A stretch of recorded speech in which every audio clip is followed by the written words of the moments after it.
Hey everyone, it's me, Rami Marks, your Tangled Yogi out here in Northern California.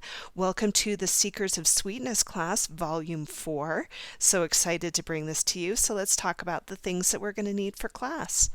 I'm going to be working with the Micron P pen.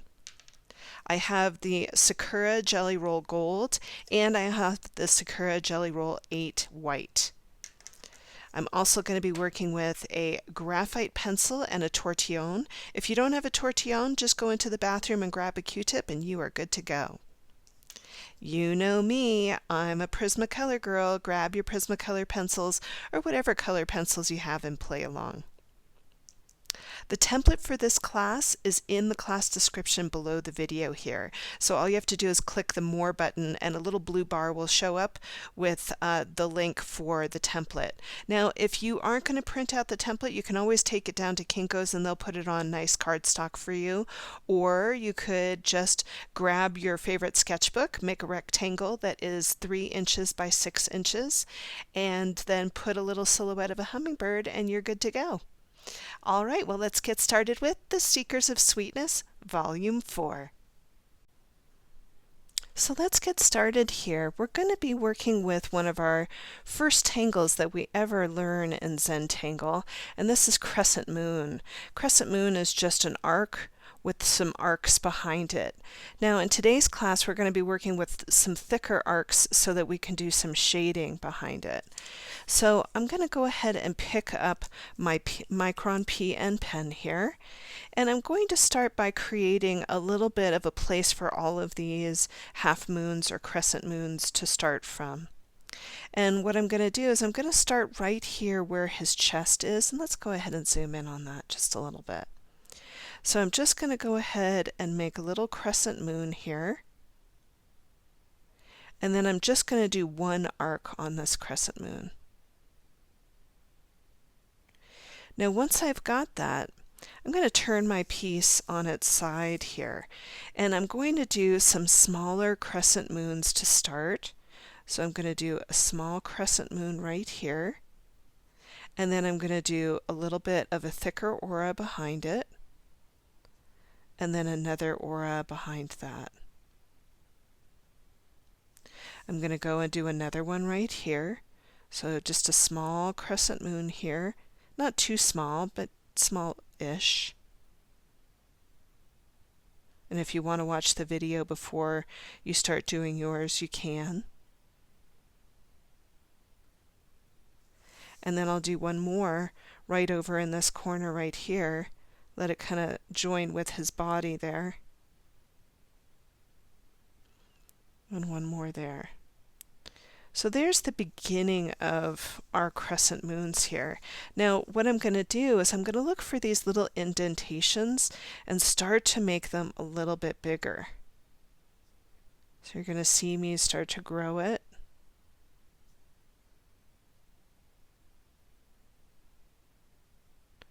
And then I'm going to come over to the next indentation and do another one right here. Notice how I'm going to leave space in those crescent moons in order to shade. Once I have that, I'm going to look for another indentation, and I've got it right here, so I'm just going to grow it right out of that.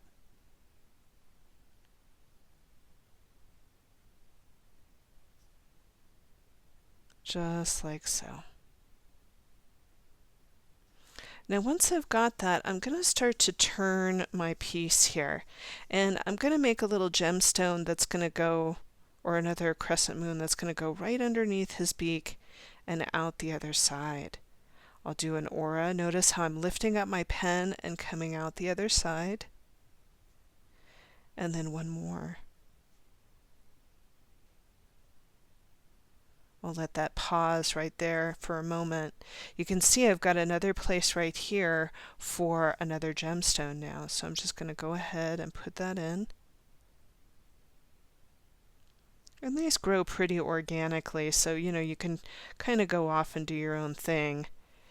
Now I'm going to come over here and I'm going to see how I've got this little indentation there. I'm going to let a little crescent moon grow out of there.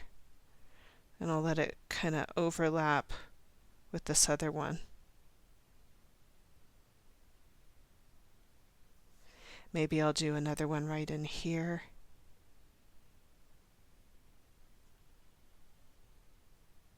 That's kind of fun. So I'm going to continue to turn my piece here, and I've got this really nice area in here to put in a crescent moon. So I'm just going to go ahead and do another one right in here.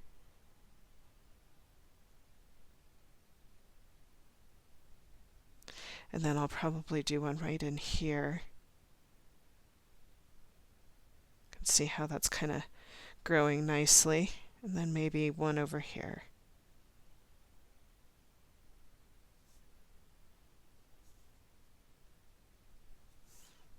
I feel like I might want to add something below here, so I'll add a little one right in here.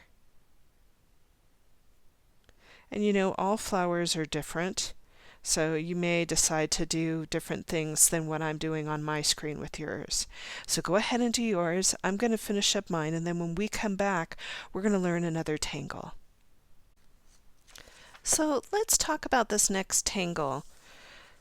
So we're going to be working with a tangle that kind of looks like a cherry blossom, and it kind of looks like a variation of a tangle that I know as Flux Echo, but it's not exactly the same, but I still want to give this a nod. So Flux Echo usually starts with a little circle, and then it has these petals that just kind of come off just like so, and they look like little fluxes, and they just kind of play off of the side. So it kind of looks like a Flux Echo, but what we're going to be doing today is it's going to have a little bit of a stem with a node on it. And what it's going to look like is we're going to have a flux that comes off the top of it, not unlike Flux Echo, and they're going to come off the side like so, and then they're going to build downward and create this really fun little flower. So I want to call it a variation on Flux Echo here, okay? So what we're going to do is we're going to take this and put it into our piece.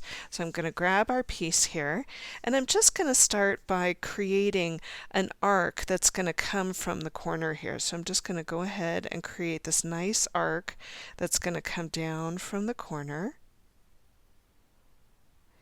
And I'm going to put that little node on it. Once I've got that, let's go ahead and zoom in on this here. I'm going to create that flux shape. Once I've got that, I'm going to jump off the side and jump off the side. And then I'll go ahead and do another petal that jumps in and in. And then we'll do a smaller petal that comes off the bottom and rejoins, and another one that rejoins. So now let's go ahead and play with this a little bit. We can build off the side here and do another one. Create a little node on the top, and once again creating that flux shape. Jump off the side. Now you're going to see me have to lift up my pen and come out the other side, and that's just using the technique of holly-baw. And I'll go ahead and do that holly-baw technique again right over here. I love to make those over and under kind of movements with my Zentangling. I think it makes for interesting Zentangling. So there's another one. And then let's go over and do another one off the side here. So we can come up and arc out, do a little node on top. Let's get this so that it doesn't go out of focus.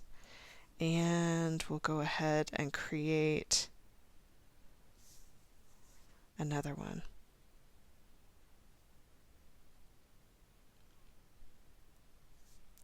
Super fun. It's almost like Showgirl. The Tangle Showgirl has that kind of feeling to it as well.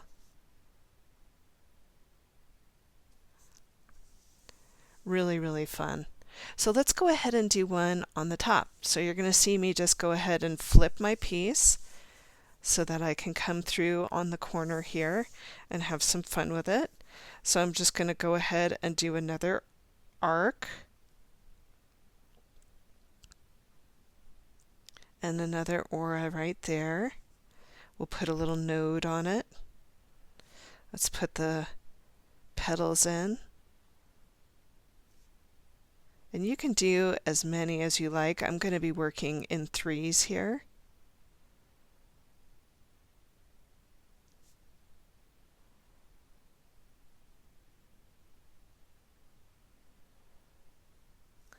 And then I'll go ahead and bring one off over here. Have some fun with that. Make it as big or as little as you want it to be.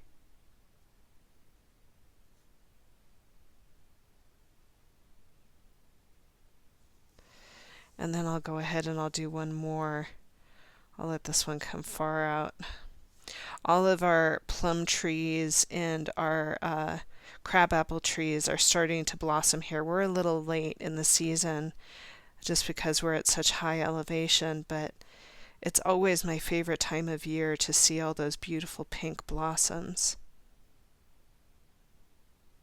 When I used to live down in the Bay Area, we had these beautiful pear trees, and they would do these beautiful white blossoms, and then when the blossoms would fall, it would look like it was snowing. It was one of my favorite things. So you can see there's the tangle in the piece there. Super fun, super easy. I hope you enjoyed that. So go ahead and do yours. I'm going to finish up mine. Let's go ahead and start to tangle inside of our hummingbird here. The first thing that I'm going to do is I'm going to go ahead and I'm going to do a nice aura around the hummingbird. And the reason why I'm doing this is when we start to work with the gold, we still want some of that black to show through, just to give this a little bit of strength in the piece. I feel like when you lose the black line, it gets a little lost with the gold. So I'm just going around and adding that in. And you can see that I'm really taking my time here.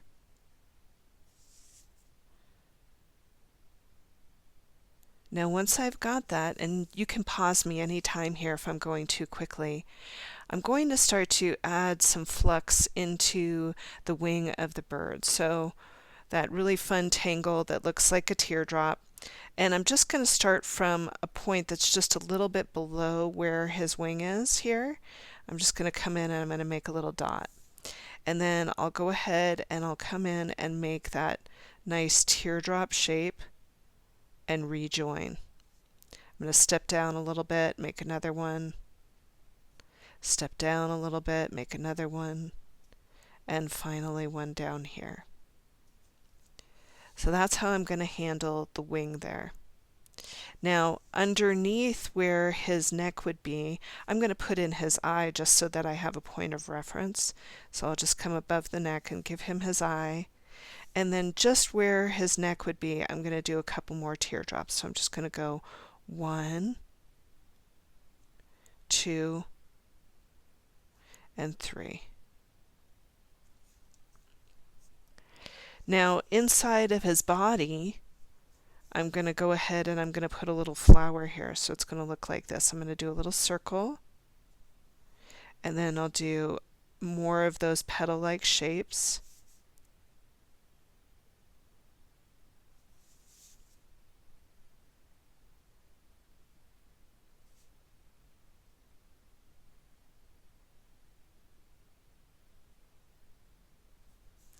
And if you want, you can put some little circles in between.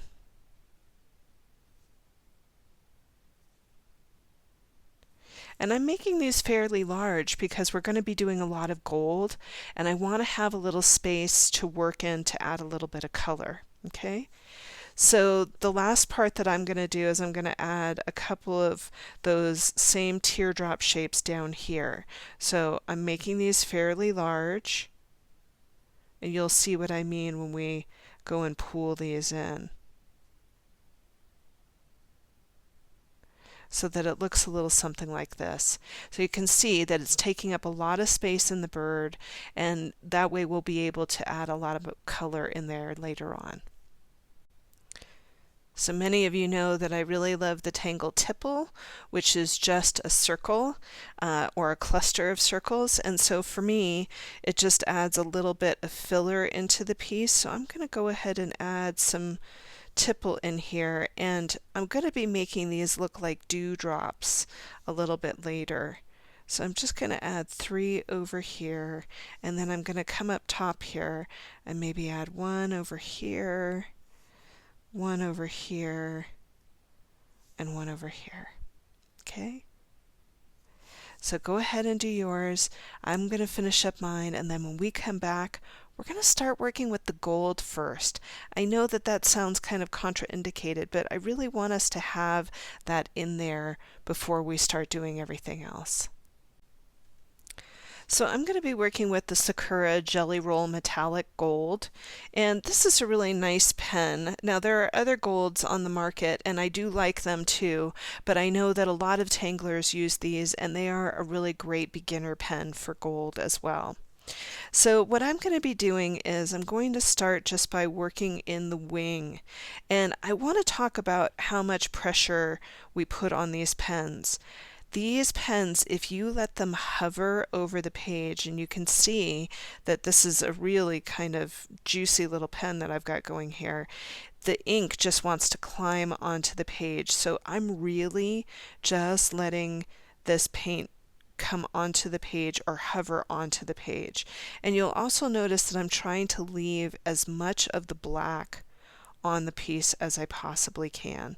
So I'm really trying to, quote unquote, stay in the lines, which I normally try to break that rule as much as I can, but for this particular piece, I'm really trying to stay in. Now, remember, if you don't have any of the materials that I have, you can go ahead and do this in whatever metallic you have, or whatever color you want. It doesn't have to be gold. I mean, you could choose something else. So I don't want you to feel beholden to what I'm doing here. You can make this your own, and I encourage you to do that. So I'm just kind of hovering around and getting in there and working around all these little pieces in here.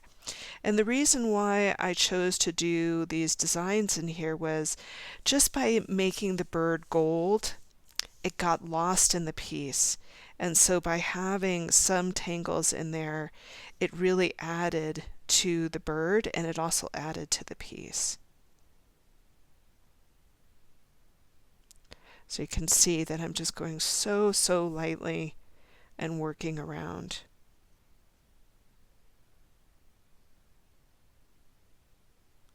So take your time with this and just bob and weave around all of your little patterns in here. Do the best that you can. And then when we come back, we're going to start to work throughout the piece here. Now, what I do want to say about this is please let this dry, because as you're working around your piece, you may end up smearing and smudging. So if you've got a blow dryer in the house, you can use a blow dryer to get it to dry, or if it's really warm where you're living right now, just put it outside for a minute and let it dry, and then you can come back and start working on it. It's actually an excellent time to grab a cup of tea and a little piece of chocolate. All right, so I'm going to finish up mine. You go ahead and finish up yours. So I just love this. Look at how it's already starting to shimmer and give us a little fun with it. So I really love that. I hope you do too. So we're gonna let go of the gold just for a little bit, and then we'll come back to it at the very end here. So we're going to start to introduce color into this piece here, and I have 2 colors. I have lime peel green, which is PC1005, and I also have PC909, which is grass green here. Now, if you aren't working with Prismas, what I'm really looking for is a light green and a dark green. Okay? The other thing that you're going to want to have handy is your graphite pencil. The technique that we're going to be using here is one that I learned from Chandra. and I just love the way that she works. So I'm going to just use her technique today. So I'm going to start right in here because this is a great place to show you what we're doing. However, I do want to say this particular piece right here is going to be a different color. So let's not do the green in this one. We're going to do something different in that one. So I'm going to come in with that lighter green first, and I'm just going to pool my ink all the way through, or rather pool that color all the way through. I'm going very, very lightly with that pencil here, and then I'm going to pick up a little bit of the darker green here and start to bring in a shadow.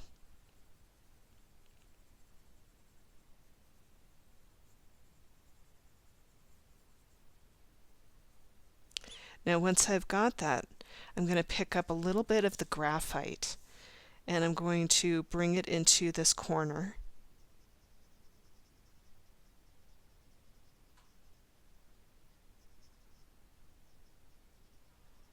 And then I'm going to come back in with the darker green. Let's go ahead and zoom in on that.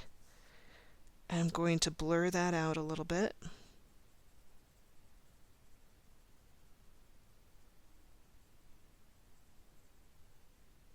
Now normally she goes over this whole thing with white. I'm not going to do that. I'm actually going to preserve the color that we have here and bring in a little bit of that lime peel green again.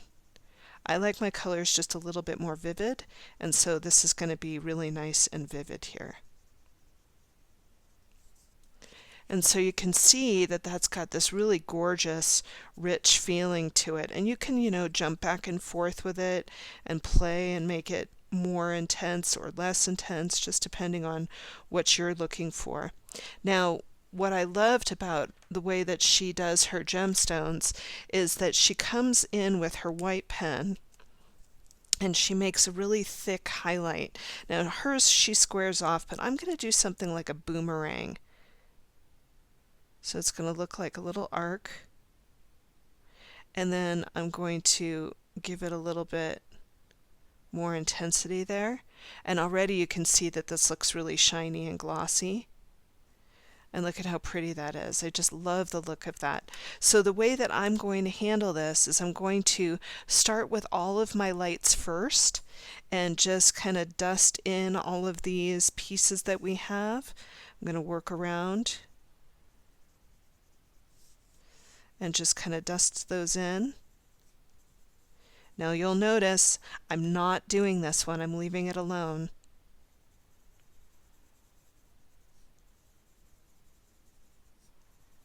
So I'm just going to dust these all in, and then I'll use that same blending technique with the color and the graphite together in the next few minutes after I'm done putting these in. Okay? So you go ahead and do all of your work, and I'm going to go ahead and do mine. So I hope you're enjoying this as much as I am. I love the way this looks. It's very glossy and very fun. So we're going to pick our graphite pencils up here, and we're going to do a little bit of shading. And the way that the shading is going to work is I'm going to come in and I'm going to do just really, really soft touch of graphite here. I'm also going to do it right along the black line on the second one. Now you can do this one of two ways. You can pick up your tortillon and you can go ahead and give this a little bit of a blend out, just like so.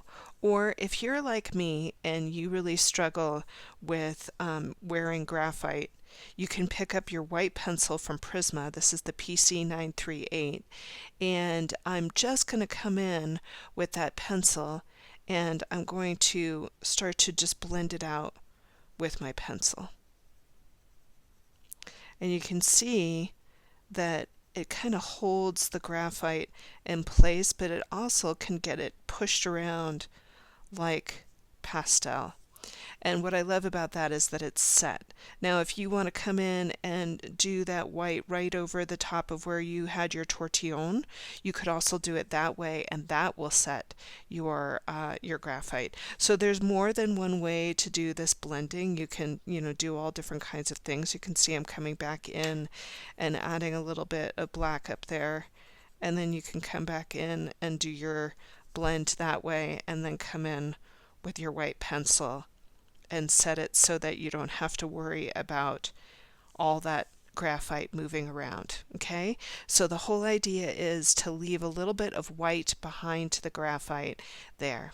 Okay, have fun with this. I'm going to go ahead and do mine. You do yours. Isn't that so lovely? I hope that you're enjoying this. So I'm going to go ahead and I'm going to work in this space that we have right here. I'm going to let go of the colors that we were working with, and I'm going to bring in magenta, which is PC930, and I'm also going to bring in blush pink, which is PC928. Now remember, if you don't have the same colors as me, don't worry about it. What I'm looking for is a pink and a wine color. Okay?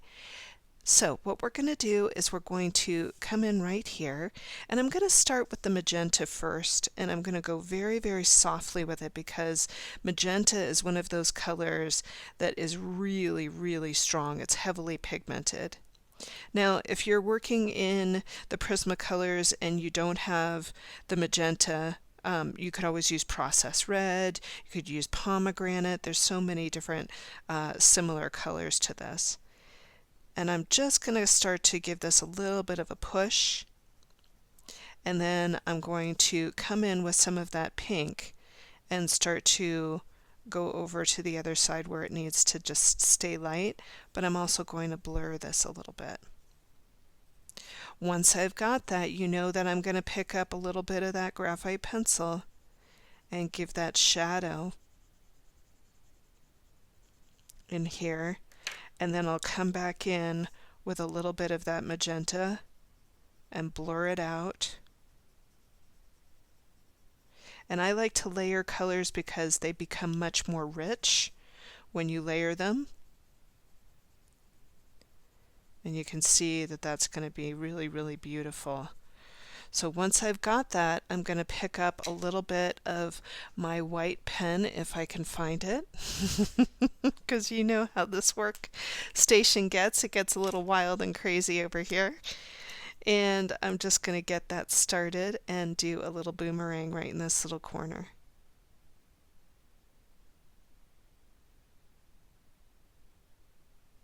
And maybe add a little bit of white.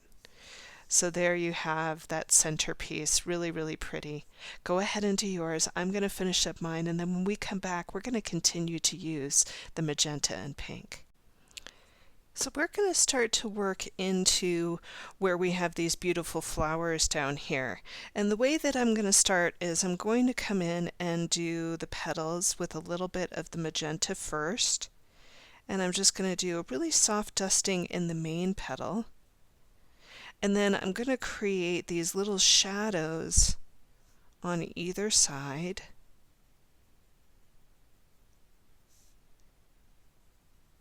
And you'll see that I'm just bringing those in really nice and light. Once I've got that, I'm going to pronounce the shadow a little bit on the black line, and I'm using a medium pressure there. Zoom in on that.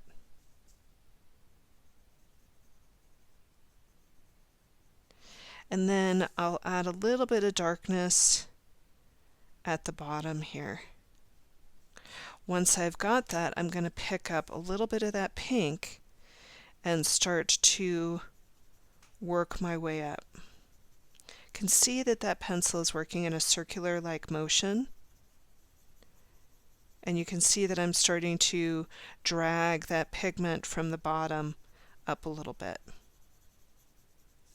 I'll come over here and start to work with it here, leaving a little bit of lightness there.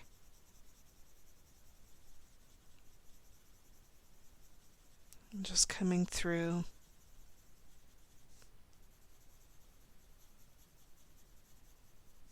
So really all I'm doing is just kind of manipulating that pigment to work around into the petals, and it really does look like a little cherry blossom now, which I love. So now, once I've got that the way that I want it, and you could always pick up your white pencil if you wanted to and do a little bit more work on it. I'm not going to do too much with it, but if you have toothy paper and you wanted to get rid of some of that tooth or that scratchiness in it, you could. I'm going to pick up a little bit of my magenta. Now you'll notice that the magenta is nice and sharp, and I'm going to do a little wallpaper in here, and wallpaper is where you're tangling with the color that you're coloring with, and all I'm going to do is just bring in a couple of lines to give that flower a little bit of variegation.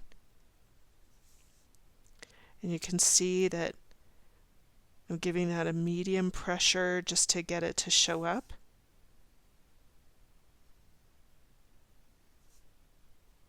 So instead of tangling with the pen, we're adding the interest with the pencil, which I think is always more interesting.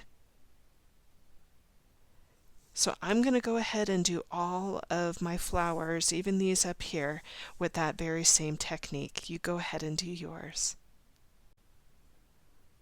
Aren't those fun? I really enjoy those flowers. I think those are really pretty. It's a great tangle, and I think I'll use it a lot. So I've brought back out my gold pen here, and I'm going to zoom in on these down here, and we're going to start to bring in gold into the stems. So what I'm going to do is I'm just going to start by going into the node first, and then I'm going to work my way down, and you'll notice that I'm trying to keep as much of the black as I can on either side, letting that pen just hover above the page and letting the paint just drop down. Now you'll notice here, I'm going to zoom out on this here, I've got a black line there. I'm going to actually go right over that one so that they look like they're attached. And that's the beauty of working with these wonderful paint pens, is that you can make up the rules as you go along, right? So I'm going to go through and do all of these and all of these with my gold pen, and then before we come back, let yours dry thoroughly so that you're not smearing or smudging, okay? So I'm going to let go of the gold pen, and I'm going to start to bring in some blues here. I have the light aqua, which is PC992, and I also have the peacock blue, which is PC1027. And I'm going to start by working inside of my bird here, and you want to be very aware of your paint. Make sure that it's dry here.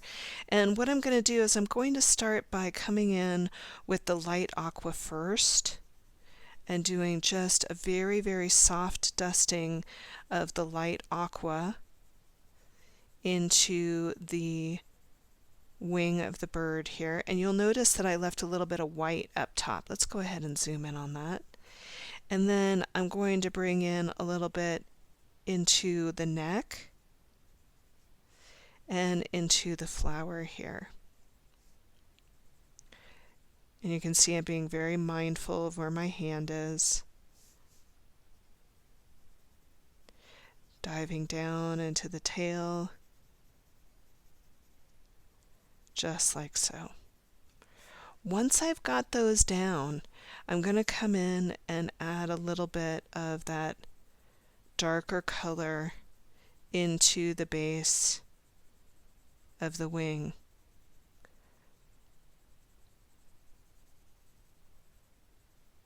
Now I'm going to come back in with a little bit of the light aqua and just blur my edges a little bit.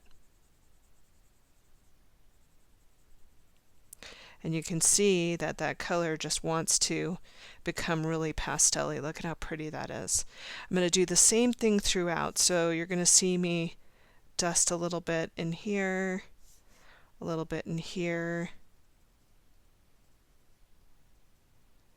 and then I'll even come in here and add a little bit of that and then blur it out with the blue. Okay, so you go ahead and do yours. I'm going to finish up mine, and then when we come back, we're going to start to work with our little tipple droplets that are around the piece. Gonna have a little bit of fun with those, okay? Have fun and enjoy what you're doing. So I'm just going to come in here and fill in this tipple that I've got, and I'm just going very, very lightly with the light aqua. So this is the lighter of the two blues here, and just bringing that in.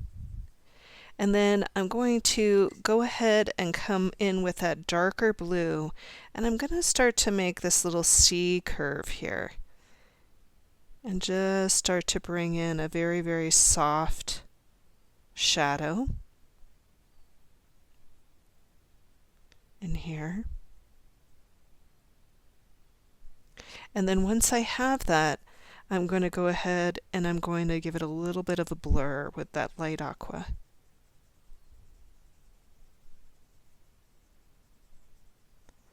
Now to really set this, I'm going to come in with a little bit of the white and blur out the aqua so we get a real nice soft feel with it. And then I'm going to pick up my white pen and I'm going to do a highlight in the darkest part. So I'm going to come in and do a little square and then a little bit of an arc and a little bit of a dot. And that's going to give that kind of this soft droplet-like feel to the piece. So you go ahead and do yours. I'm going to do all of mine, and then we're going to start in with the background.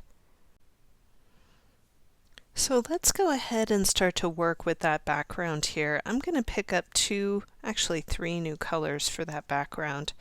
I've got violet, which is PC 932, magenta, which is PC 930, and then I also have in my hand the yellowed orange, which is PC 1002.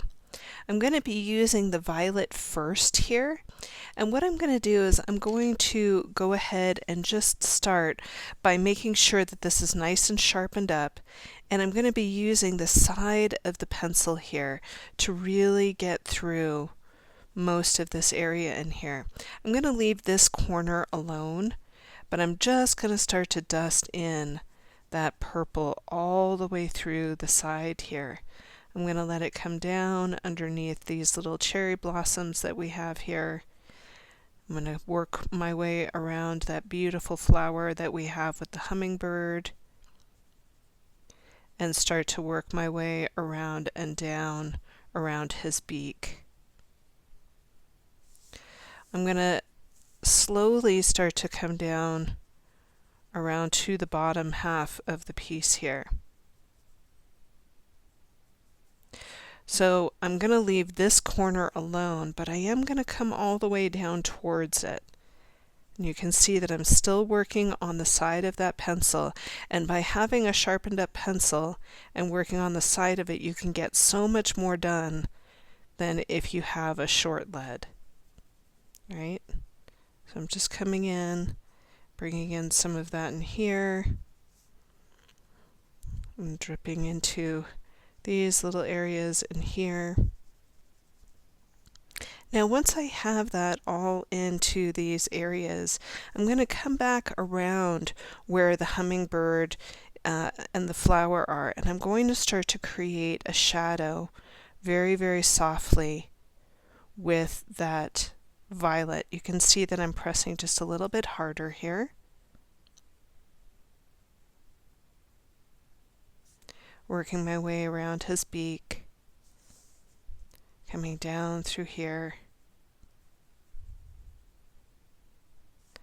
and down over and around underneath. So when I was working on this piece the first time, I was thinking about all the times that I've gone to different cities and seen all of the beautiful street murals and whatnot, and I think inside of me there is a very frustrated mural artist just trying to get out, and so I think this is kind of an ode to that kind of artwork. I really love it.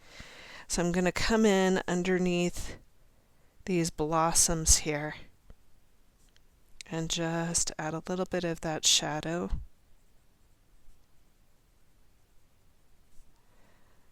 Coming in under here as well, and just bringing in that shadow. Now I'm also going to come back up into this corner in here and bring a little bit more of that shadow in here.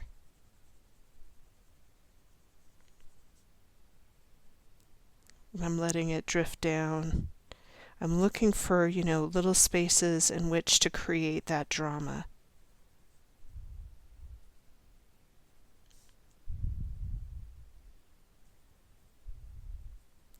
I'm just creating shadows underneath these blossoms up here, just by pressing a little bit harder.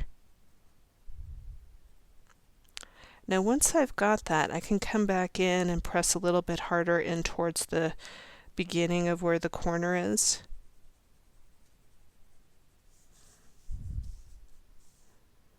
And just let that start to get a little bit dramatic there. And I'll even let it come down in this corner in here, just bringing a little bit of drama into the side pieces. So once I've got that kind of texture going on there, I'm going to pick up my white pencil, and you want to make sure that there's no other colors on it, and I'm just going to start to blend.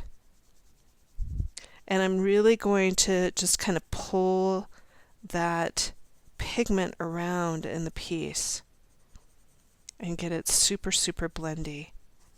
And so that's what I'm going to have you do as well. You're just going to come into these areas where there's the darker pieces and start to really kind of drag them around a little bit with your white pencil. And what you'll see is that it starts to fill the space in a really nice way, bringing in a little bit of drama into that. So I'm going to go ahead and work on mine. You go ahead and work on yours. And then when we come back, we're going to start to introduce a little bit of the magenta and the yellow into the corners and start to kind of weave them around the piece, okay? So I have the magenta in my hand here, and I'm just going to start in on this upper corner here and bring in just a little bit of magenta, working in a nice circular motion here. And just coming around the edge of that corner. I'm going to add a little bit of pressure into this corner here. And then I'm going to come down into this lower corner and I'm going to do the same thing. So I love the idea that these two corners are going to be playing off of each other. And I'm just working this through, bringing in a little bit of heaviness into that corner. And then I'll add just a touch of it in here. I'm not going to go too close to that cherry blossom because I don't want it to get lost. I'm going to bring in a little bit of that yellow that we were talking about earlier, and these two colors play so nicely together.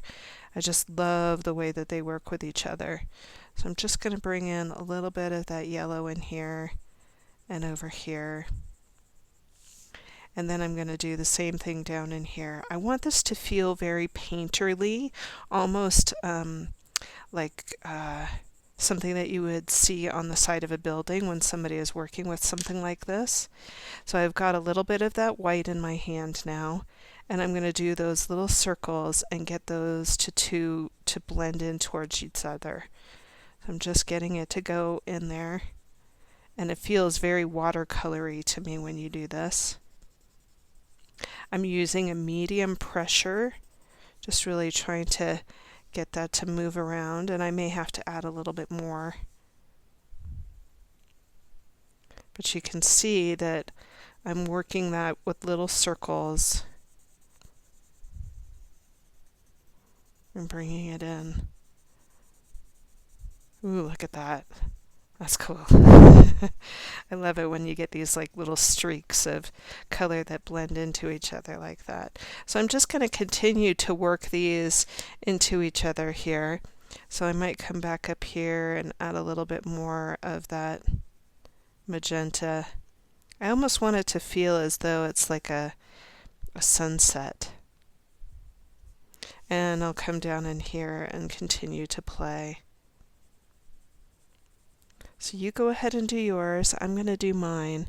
And I might even add a little bit more violet coming down in here so you could, play and bring some of that violet down so that it kind of blends in. Ooh, look at that. That's pretty when it just gets in there like that.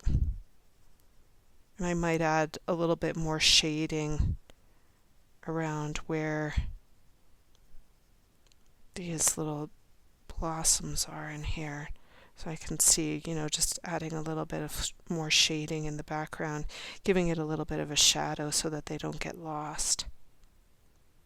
Okay, so you go ahead and do yours. I'm going to finish up mine. I can just continue to play with it. So one of the things that I've been playing with is adding a little shadow underneath tipple in this piece. And so what I'm doing is just coming in and adding a little bit of a shadow to make it look as though these tipple are popping off of the canvas here. So you can see that I'm kind of running through and adding that little shadow in here, which I love. And just kind of playing them off of the side. You could even come into where you have color and just continue on. I'm using the violet right now as I do this. And then if you want to make heavier shadows underneath, you can always come in underneath the flower and bring in a little bit of a heavier shadow just to give this a little bit of drama. I love how this has got kind of a rough texture in that background. There's just something very dramatic about it. Can even come up underneath these little cherry blossoms and give them a little drama. And then the other thing that you guys have seen me do several times is bring in a little bit of yellow over the top of a color. So I'm going to just take a little bit of that yellow and start to make it look as though that watercolor is kind of drifting throughout the piece and just giving it a little bit of interest. Can kind of float this over into this corner in here, maybe down in here a little bit. Wherever you've got a little bit of lightness, you can float a little bit of that yellow and make it look like a little bit of a watercolor. I just think that looks so pretty. Just gives it such an interesting flavor, doesn't it? I love the look of it. I hope you do too. So this is the time where I start to look at the piece and look at where my lines are. If my lines have gotten lost in the piece, I need to kind of go back and look at them. And I can tell that this flower right here has kind of lost some of its lines. So I'm going to go ahead and zoom in on that. And I'm just going to, go around the outside of the gold and just give this a little bit of a little intensity. Might even come up on this side too and just give this a little bit more punch. And then I can come back in and just clean up those lines and just make them a little bit more vivid. So you'll want to look throughout your piece and see, oh, did some of those lines get swallowed up by color? And how can I bring them back to life? And so you can see that I'm just kind of working that out. You might come back up into where the bottom of the flower is in here and see if you can bring a little bit more intensity into those lines. So just kind of play and see where you need to, re-clean up your lines and bring your intensity back into the piece. Okay? So I'm going to do one last thing before we do our chop, and that is I'm going to make a shadow behind the hummingbird here. And this is just going to help the hummingbird to kind of pop off the page a little bit. I've got my graphite pencil in my hand here, and what I'm doing is I'm just taking that graphite and just rolling it right underneath. And let's go ahead and zoom in on that so you can really see what I'm up to. It's really going to bring that hummingbird right off the page. And something so small can make such a huge difference when you're trying to get your subject matter, like your hummingbird, to come forward. You could even bring a little bit underneath if you want to, but now look at how he's coming forward instead of staying in the background. You can even bring a little bit underneath his wing if you want to, which is always a really nice thing to do because the wing is such a beautiful part of the hummingbird. Okay, you could even let it carry right off into the border there. So you go ahead and do yours. I'm going to finish up mine. So I think this one got a little bit more tropical than the first one, but I'm okay with that. I guess I'm having dreams of Hawaii. Anyway, I'm going to go ahead and put my chop down here in this little corner right there. And this just kind of signifies that I've completed the piece. And this is really you time. It's time that you take care of yourself. And so anytime you're creating, I want you to see this as an opportunity to take time out from the rest of the world, and I hope that this brings you a little bit of peace and relaxation. If you enjoyed the video, please give the video a thumbs up or a nice review. Even better, you can hit the subscribe button, and then that way you'll be notified anytime I add a class to my channel. If you haven't joined us already on the Tangled Yogi Art community page on Facebook, this is a great place where you can go and post your created pieces and meet up with other tanglers that are doing these classes and see each other's work and how you're changing it and making it yours and doing your own thing with it. Okay?